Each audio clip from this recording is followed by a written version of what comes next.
এই জায়গাটা বেচে ফেলাম, খুব দামি জায়গা, গুরুত্বপূর্ণ যেমন ব্যবসায়ীও তেমন, বুঝলেন ব্যাপারটা? ওই জমির দিকে যে হাত বাড়াবে তার শরীরে হাত বলে কিছুই থাকবে না। যে লোভের চোখে তাকাবে সারা জীবন তার চোখ বলে কিছুই থাকবে না। ওই জমি দখলের কথা যে বলবে তার জিহ্বা টেনে ছিঁড়ে আমি জুতার সোল বানাবো।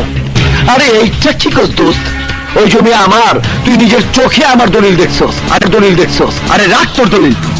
যে জমিতে 20 বছর ধরে অসহায় বৃদ্ধা মহিলাদের জন্য বৃদ্ধা নিবাস চলছে, 15 বছর আগে তোর নামে সেই জমির দলিল হয় কিভাবে? সিডর, তুই কি তোর এই দোস্তরে বিশ্বাস করস না? হ্যাঁ, বুঝছি।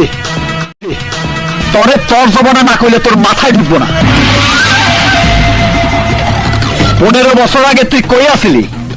আরে 14 বছর আগে কিশোর সংশোধনী কেন্দ্রে তোর সাথে আমার দেখা হয়েছে, তোর মুখেই শুনছি। তারও 5 বছর আগে থেকে তুই এখানে বদলি ছিলি।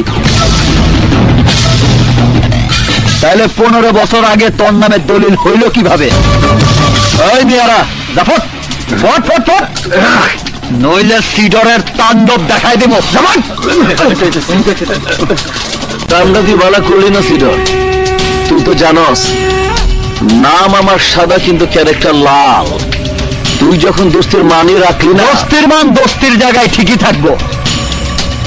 আরে দোস্তি জিন্দা থাকে কলিজার ভেতর, আর মিথ্যার উপর বাইতা থাকে দুশ্মনী। সত্য মিথ্যা বুঝিলাম। ওই জমি আমার চাই, আমি যা চাই তা হাসিল কইরাই ছাড়ি।